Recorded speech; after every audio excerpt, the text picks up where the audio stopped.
ವಿಟ್ಲ ಪ್ರಾಥಮಿಕ ಕೃಷಿ ಪತ್ತಿನ ಸಹಕಾರ ಸಂಘದ ವಾರ್ಷಿಕ ಮಹಾಸಭೆ ಸೆಪ್ಟೆಂಬರ್ 15ರಂದು ಭಾನುವಾರ ಪೂರ್ವಾಹ್ನ 11 ಗಂಟೆಗೆ ವಿಠಲ ಪದವಿ ಪೂರ್ವ ಕಾಲೇಜಿನ ಸುವರ್ಣ ರಂಗಮಂದಿರದಲ್ಲಿ ನಡೆಯಲಿದೆ ಎಂದು ಸಂಘದ ಅಧ್ಯಕ್ಷ ನರಸಪ್ಪ ಪೂಜಾರಿ ನಿಡ್ಯ ತಿಳಿಸಿದರು.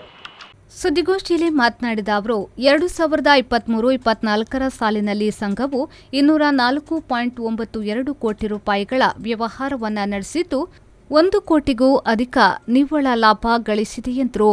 ರೈತರಿಗೆ ಕಡಿಮೆ ಬಡ್ಡಿ ದರದಲ್ಲಿ ಸಾಲ ನೀಡಲಾಗಿದೆ. ರೈತರ ಠೇವಣಿಗಳಿಗೆ ಉತ್ತಮ ಬಡ್ಡಿ ನೀಡಲಾಗುತ್ತಿದೆ.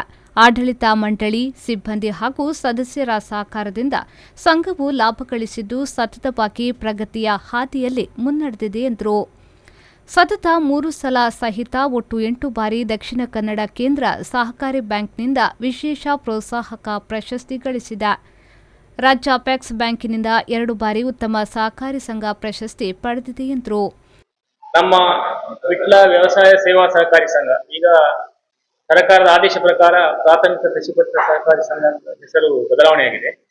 ನಾವು ಪ್ರಸ್ತುತ ಈ ಆರ್ಥಿಕ ವರ್ಷದಲ್ಲಿ ಸುಮಾರು 204.92 ಲಕ್ಷವನ್ನು ವ್ಯವಹಾರ ಮಾಡಿರುತ್ತೇವೆ.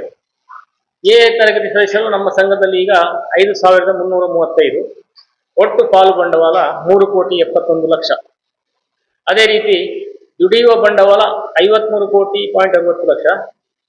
ಅದೇ ರೀತಿ ಠೇವಣಿ ಸಂಗ್ರಹಣೆಯಲ್ಲಿ ಕೂಡ ನಾವು ಪ್ರಗತಿ ಸಾಧಿಸಿದ್ದೇವೆ. 31.85 ಲಕ್ಷ ಠೇವಣಿ ಸಂಗ್ರಹ ಮಾಡಿದ್ದೇವೆ. ಅದೇ ರೀತಿ ನಾವು ರೈತರಿಗೆ ಕೊಟ್ಟಂತಹ ಸಾಲದಲ್ಲಿ ಹೊರಬಾಕಿ ಸಾಲ ಸುಮಾರು 33.37 ಲಕ್ಷ ಹೊರಬಾಕಿ ಸಾಲ ಬಾಕಿ ಇದೆ. ಅದೇ ರೀತಿ ದಕ್ಷಿಣ ಕನ್ನಡ ಜಿಲ್ಲಾ ಕೇಂದ್ರ ಸಹಕಾರಿ ಬ್ಯಾಂಕಿನಿಂದ ನಾವು 14.14 ಲಕ್ಷ ಸಾಲ ಪಡ್ಕೊಂಡಿದ್ದೇವೆ. ಅಂದ್ರೆ ಕೃಷಿಕರಿಗೆ ನಾವು ಸಹಕಾರಿ ಸಂಘದಿಂದ ಸಾಲ ಕೊಡ್ತಾ ಇದ್ದೇವೆ.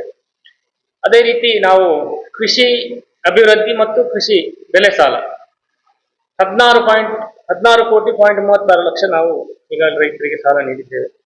ಅದೇ ರೀತಿ ಕೃಷಿಯೇತರ ಸಾಲ ನಾವು ಮನೆ ಕಟ್ಟದಾಗ ಆಗಲಿ, ಅಡವು ಸಾಲ, ವಾಹನ ಸಾಲ ರೈತರಿಗೆ ಬೇಕಾದ ಕೂಡ 16.2 ಸಾಲ ನೀಡಿದ್ದೇವೆ. ಒಟ್ಟು ವಸೂಲಾತಿಯಲ್ಲಿ ಕೂಡ ನಮ್ಮ ರೈತರ ಸಹಕಾರದಲ್ಲಿ ನಾವು ಪ್ರಗತಿಯಲ್ಲಿದ್ದೇವೆ.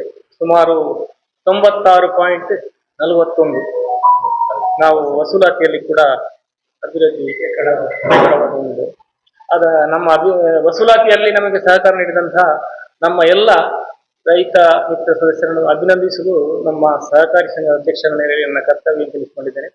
ಸುದ್ದಿಗೋಷ್ಠಿಯಲ್ಲಿ ಸಂಘದ ಉಪಾಧ್ಯಕ್ಷ ಅಲಂಗಾರು ಮಹಾಬಲೇಶ್ವರ ಭಟ್, ಮುಖ್ಯ ಕಾರ್ಯನಿರ್ವಹಣಾಧಿಕಾರಿ ಭುವನೇಶ್ವರ ಪಿ, ನಿರ್ದೇಶಕರಾದ ದಯಾನಂದ ಶೆಟ್ಟಿ ಉಜಿರೆಮರ್, ಉದಯ್ ಕುಮಾರ್ ಎನ್, ಸದಾನಂದ ಗೌಡ ಸೇರಾಚೆ, Raghavendra Pai, A Dinesh, K Vasu, CH Shivappa Nayak, Gowri SN Bhat, Sangeetha, Kavitha KL ಉಪಸ್ಥಿತರಿದ್ದರು.